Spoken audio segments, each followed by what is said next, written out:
तो फ्रेंड्स, मैं astro vastu consultant आचार्य Neetu Mohan astro Neetu group में आपका स्वागत करती हूँ। 18 अक्टूबर को पड़ने वाले बहुत ही शुभ नक्षत्र पुष्य नक्षत्र में जो योग पड़ रहा है उसके लिए मैं ये वीडियो बना रही हूँ और मैं चाहती हूँ आप सब लोग भी इस नक्षत्र का पूर्ण फायदा उठाएं, भरपूर फायदा उठाएं। जी हाँ, हमारे 16, 17 और 18 अक्टूबर को 3 प्लैनेट ट्रांजिट हो रहे हैं। 16 अक्टूबर को मार्स प्लैनेट ट्रांजिट हो रहे हैं लिब्रा साइन में, जो कि शुक्र देव का साइन है। यहाँ पर विनस का साइन है। और हमारे 17 अक्टूबर को सन ट्रांजिट हो रहे हैं अगेन लिब्रा साइन में, विनस के साइन में। और यहाँ पर शुक्र देव खुद विनस खुद ट्रांजिट हो रहे हैं अपने ही लिब्रा साइन में। तो 3 प्लैनेट का ट्रांजिट होना लिब्रा साइन में खुद में ही एक बहुत बड़ा शुभ योग होता है। त्रिकोण योग बनाता है, राज योग बनाता है। ऋग्वेद के अकॉर्डिंग इसका बहुत ही सुंदर वर्णन किया गया है। जब ये तीनों प्लैनेट खुद विनस अपने ही साइन में इन दोनों प्लैनेट के साथ आकर पुष्य नक्षत्र में ट्रांजिट होते हैं तो इसको राजयोग बना देते हैं। अगर किसी की कुंडली में राजयोग का साइन नहीं है, योग नहीं है, तो आप इस नक्षत्र पे इन तीनों प्लैनेट के साथ इसको एक्टिवेट करके राजयोग ले सकते हैं। इसीलिए इससे रिलेटेड जो मैं रेमेडीज बताऊंगी वो बहुत ध्यान से सुनिएगा, बहुत ही आपको फायदा मिलेगा। पुष्य नक्षत्र एक्चुअली हमारे 27 नक्षत्र होते हैं जो कि डे मंथ में डेली रिपीट होते हैं। और जिस डे जो नक्षत्र पड़ता है हम कह देते हैं आज ये नक्षत्र है। तो ऐसे ही ट्यूसडे वाले दिन 18 अक्टूबर को पुष्य नक्षत्र पड़ रहे हैं। जब मून जिस के नक्षत्र में जो नक्षत्र होता है साइन में उसको हम बोल देते हैं ये नक्षत्र है। तो ट्यूसडे 18 अक्टूबर को मून साइन में पुष्य नक्षत्र पड़ रहे हैं तो उस दिन हमारे पुष्य नक्षत्र लग जाएंगे। किन 3 त्रिकोण राशि यानी कि त्रिकोण प्लैनेट्स के साथ यहाँ पर ये योग आपको मिल जाएगा। बहुत ही सर्व सिद्धिदायक, संपत्ति, सुख, धन की वर्षा करने वाला राजयोग ये आपका मिल जाएगा।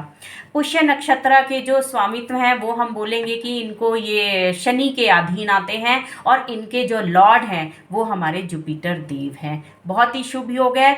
27 नक्षत्र में से ये नक्षत्र के राजा कहे जाते हैं। पुष्य नक्षत्र किंग हैं कि जो इस दिन जो मिल जाएगा आपको वो हमेशा स्टेबल होगा, वो कभी जाएगा नहीं। इवन अगर आप उस दिन लक्ष्मी जी का आगमन करते हैं तो लक्ष्मी जी आ जाएंगी और दिवाली से पहले ये योग बन रहा है। तो आप इसको रेमेडीज के थ्रू करिएगा, जो मैं चीज़ें बताऊंगी उनको करिएगा तो आप जिन चीज़ों की भी कामना करेंगे वो आपको मिल जाएगा। इस नक्षत्र में आप कोई भी शुभ कार्य कर सकते हैं। आपको व्हीकल बुकिंग करानी है, व्हीकल लेकर आना है, घर की बुकिंग करानी है, घर खरीदना है, प्रॉपर्टी जो भी आपको करना है, सोना चांदी गहने कपड़े जो खरीदना है आप इस नक्षत्र में लिए। इवन ये इतना शुभ नक्षत्र है कि इसमें मैरिज से रिलेटेड भी कोई भी कार्य आप कर सकते हैं, शुभ ही रहेगा। क्योंकि जैसे कि शुक्र तारा डूबा हुआ है तो मैरिज से रिलेटेड या कोई भी शुभ काम अभी हम नहीं कर रहे हैं क्योंकि बहुत अच्छा बेनिफिट रिजल्ट नहीं आएगा। पर इस नक्षत्र में, इस योग में आप सारे कोई भी काम करेंगे वो शुभ ही जाएगा। ये नक्षत्र दिवाली से पहले अगर पड़ा है तो यहाँ पर आप लक्ष्मी जी से रिलेटेड जो मैं रेमेडीज बताऊंगी वो भी करिएगा। क्योंकि दिवाली के नेक्स्ट डे ग्रहण पड़ रहा है और दिवाली की नाइट से 12 घंटे पहले सूतक लग जाते हैं। तो यहाँ पर देखिए लक्ष्मी जी का भी योग बहुत कम टाइम के लिए मिलेगा। तो यहाँ पर आप सिद्ध कर लीजिएगा। देखिए, जब हम पुष्य नक्षत्र की बात करते हैं तो इसमें सबसे पहले आ जाते हैं कि हमारी इच्छाओं को पूर्ण करने के लिए वह आ चुके हैं। क्योंकि राजा हैं, जो वो चाहेंगे वो देंगे, उनको हमें सिद्ध करना पड़ेगा। पुष्य नक्षत्र में राम जी का भी जन्म हुआ था और राम जी के सबसे बड़े जो भक्त थे वो हनुमान जी थे। और हनुमान जी किस दिन ये पढ़ रहा है, ये वापस से पढ़ रहा है आपके ट्यूसडे वाले दिन। तो आपको सबसे पहले फर्स्ट रेमेडी क्या करनी है, सुबह या शाम में जिस टाइम भी हो सके 8 बार आप हनुमान चालीसा को पढ़िए। आप उसके बाद राम जी का कोई भी सुक्ता या राम जी का स्तोत्र आप पढ़िएगा आपको। और साथ में करने के बाद मंदिर के सामने बैठ के लेकिन ये आपको पढ़ना है या मंदिर में जाकर आप पढ़िएगा। उसके बाद आप अपनी कोई भी इच्छा को मांग लीजिएगा। कोई भी काम करने आपको उस दिन जाना है, जैसे मैंने बताया आप कोई भी शुभ काम कर सकते हैं। तो यहाँ पर हनुमान जी की चालीसा को पढ़ के, राम जी का पाठ पढ़ के ही आप कोई भी काम की सिद्धि करिए, यानी कि शुरुआत करिए। आप अगर शत्रुओं से बहुत ज़्यादा परेशान है या आपके ऑफिस में कोई ना कोई आपको पीछे, कहते हैं ना कि पीछे से जाके उसने बैक बाइटिंग जो भी कर दिया है, मेरा काम बिगड़ गया है, या पड़ोस में कोई दिक्कत है, या ऑफिस में कोई दिक्कत है, प्रमोशन नहीं है, यानी कि शत्रुओं के थ्रू आपकी लाइफ में किसी भी तरह की बाधा का आना, आप इस दिन क्या करेंगे, 8 बार बजरंग बाण पढ़ेंगे। और बजरंग बाण पढ़ने से पहले आप गणपति जी की पूजा करेंगे पहले, फिर उसके बाद माता सीता माता की आप पूजा करेंगे, तब आप 8 बार बजरंग बाण पढ़ेंगे। और जिससे आपको परेशानियां या आपको डाउट है, उससे रिलेटेड आप हनुमान जी को ये सारी बातें, अपनी समस्या बताएंगे। आपके जो शत्रु हैं उनका आप नाम लेंगे, आपको उनसे यहाँ पर निदान मिल जाएगा। लाल रंग के कपड़े आप यहाँ पर हनुमान जी को चढ़ाइएगा। जिस मंगलवार के दिन, ट्यूसडे वाले दिन ही, जिस दिन ये योग पड़ रहा है, आप हनुमान जी को चढ़ाइएगा। और चढ़ाते हुए साथ में लाल फूल भी रख दीजिए। लाल रंग के कपड़े होने चाहिए। ट्यूसडे 18 अक्टूबर को आपको चढ़ाने हैं। और अपने मन की इच्छा, कोई भी इच्छा हो जो पूर्ण नहीं हो पा रही है, ये इच्छा के लिए जो भी पूर्ण नहीं हो पा रही है, आप यहाँ पर बोल दीजिए। और हनुमान, ये लाल सिंदूरी हनुमान जी को चढ़ाने हैं कपड़े, ठीक है। और जाकर चढ़ाएंगे, बोल देंगे इच्छा, आपकी वो इच्छा भी पूर्ण हो जाएगी। इस दिन आप मंदिर में जाना चाहते हैं और आपकी बहुत सारी प्रॉब्लम्स हैं, आप कहते हैं मेरा काम भी नहीं बनता है, मैं जाता हूँ मेरा पैसा भी डूब जाता है, मेरा पैसा भी फंसा हुआ है, मेरे पास इतना पैसा ही नहीं है कि मैं कुछ खरीद सकूँ, मैं, भगवान जब भी मुझे पैसा देता है उससे पहले विघ्न ला देता है।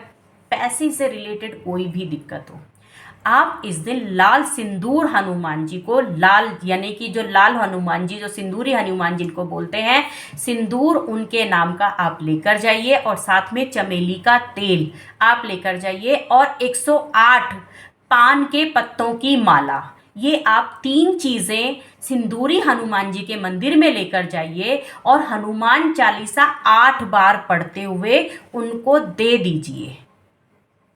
आपकी कोई भी धन संपत्ति, धन से रिलेटेड समस्या होगी, वो यहीं पर ख़त्म हो जाएगी।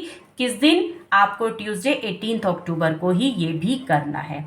इस दिन आप सोना चांदी, जैसे मैंने बोला, कोई भी चीज़ खरीद कर लाते हैं तो आपके लिए वो शुभ होगी। लेकिन जब आपकी धनतेरस से दिवाली वाले दिन तक जो पूजा होगी, आपको उसमें वो वस्तु रखनी है, तब ही वो आपको सिद्ध, यानी कि आपका फल देगी, जो उससे रिलेटेड मैंने बेनिफिट्स आपको बताए हैं।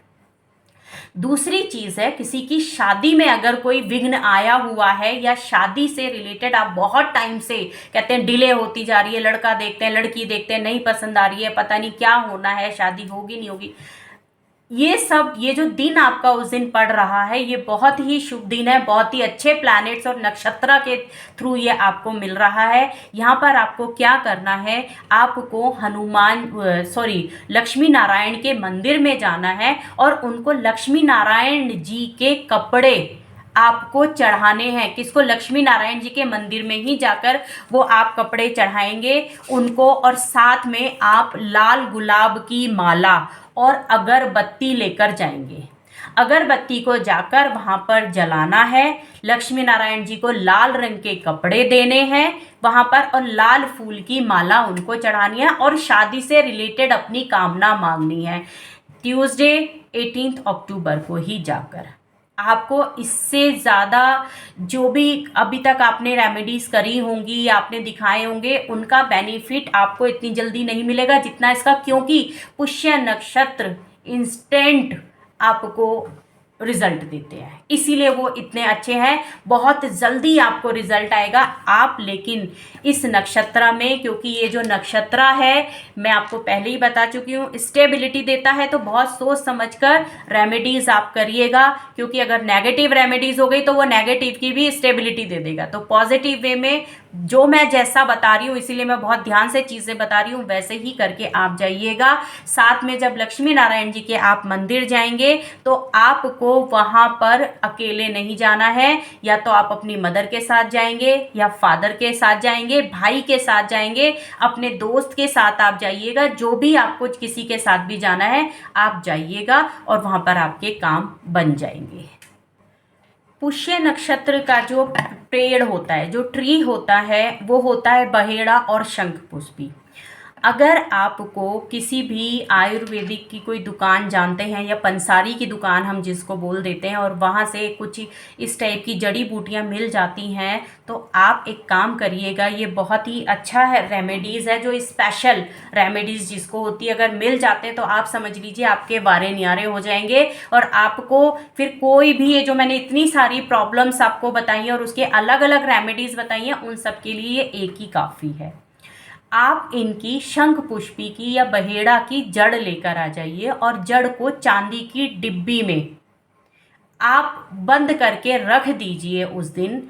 ये ट्यूसडे 18 अक्टूबर को ही करना है, और जब धनतेरस आएगी, धनतेरस वाले दिन आप अपने पूजा स्थान में इसको रख दें, और दिवाली तक इसकी आप पूजा करें। जैसे ही सूर्य ग्रहण के सूतक का टाइम शुरू हो जाएगा, सॉरी, ग्रहण के सूतक का टाइम शुरू हो जाएगा, आपको वो जो डिब्बी है वो उठाकर अपने धन स्थान में उससे पहले ही रख देनी है, सूतक लगने से पहले ही रख देनी है, नहीं तो वो अखंडित हो जाएगी और उसका कोई रिजल्ट नहीं आएगा। तो आप जब इस डिब्बी को पूरे साल, इसको साल नहीं, इसको मैं बोलूँगी लाइफ में अपने पास रखिएगा, आपको कोई भी विघ्न, जितनी भी प्रॉब्लम्स है लाइफ की पैसे से रिलेटेड, वो तो 101% ख़त्म हो जाएंगी। लेकिन ये मिलनी थोड़ा मुश्किल हो जाती है, इसीलिए ये रेमेडीज़ बहुत मुश्किल से लोग कर पाते हैं, क्योंकि खुद नक्षत्र के पेड़ की जड़ हम चांदी की डिब्बी में, जो कि, और ट्यूसडे वाले दिन जो कि तीनों त्रिकोण प्लैनेट्स आपको मिल रहे हैं, और मून के जो साइन में हमारे पुष्य नक्षत्र आए हुए हैं, उनकी भी, सब की मिला के एक रेमेडी हो जाती है, और सब चीज़ों का विघ्न आपकी लाइफ से हट जाता है। ये सारी जो मैंने रेमेडीज़ बताई हैं, ये बहुत ही सुपर रेमेडीज़ हैं। सारे नक्षत्र, प्लैनेट, मैं भी देखिए लैपटॉप लिए बैठी हूँ और देख रही हूँ क्या क्या चीज़ें आपको बतानी है। इवन मैंने नोट डाउन की हुई है कि कहीं ये नक्षत्र से रिलेटेड कुछ चीज़ें रह ना जाएं, और आप लोगों को ये नक्षत्र का कहीं ना कहीं ऐसा ना हो जाए, फ़ायदा ना ले पाए। तो मैं चाहती हूँ इनमें से कोई भी आप एक रेमेडी कर लें। सारी करने की ज़रूरत नहीं होती, और सारी करनी भी नहीं चाहिए। अगर कोई आदमी सोचता है मैं सारी रेमेडीज़ कर देता हूँ, तो कहीं ना कहीं वो मल्टीपल होके कहीं ना कहीं प्रॉब्लम क्रिएट कर देती हैं। तो एक या दो इनमें से आप रेमेडी करिए, जो आपको करनी है उसका आप पॉजिटिव रिजल्ट आपको मिल जाएगा। आपका ये नक्षत्र एक्टिवेट हो जाएगा, त्रिकोण प्लैनेट के साथ राजयोग आपको मिल जाएगा। जी हाँ, मैं जिन्हें जैसे बताया, मैं आपका 18 अक्टूबर की नाइट लाइव आ रही हूँ। आपकी जो क्वेरीज होंगी वो मैं एस्ट्रोलॉजिकली और वास्तु के थ्रू सॉल्व करूंगी, क्योंकि हमारे घर में और हमारी लाइफ में 9 प्लैनेट होते हैं, वास्तु में भी 9 प्लैनेट्स होते हैं। तो मैं उनके थ्रू, और सारी कितनी भी जीवन की समस्याएं हैं, लाइफ 9 प्लैनेट के ही साथ घूमती रहती है। कहीं ना कहीं कोई ना कोई प्लैनेट किसी ना किसी रूप में किसी से कनेक्टेड होता है। तो इसलिए हॉरोस्कोप की कुंडली की कोई ज़रूरत नहीं है। दिवाली से रिलेटेड ही आप सारी क्वेरीज करेंगी। दिवाली के बारे में उस दिन मैं आपको कुछ ना कुछ चीज़ें बताऊंगी भी, उनसे रिलेटेड जो आपको समझना है, या आपके घर की जो समस्या है, आप उसका निदान मेरे थ्रू ले सकते हैं। इसी के साथ मैं ये वीडियो बनाना यहीं समाप्त करती हूँ। मेरी कंसल्टेंसी के लिए आप मुझे व्हाट्सएप या कॉन्टैक्ट कर सकते हैं 9686660073 पर। जय माता दी। उम्मीद है आप इस नक्षत्र का ज़रूर भरपूर फायदा उठाएंगे।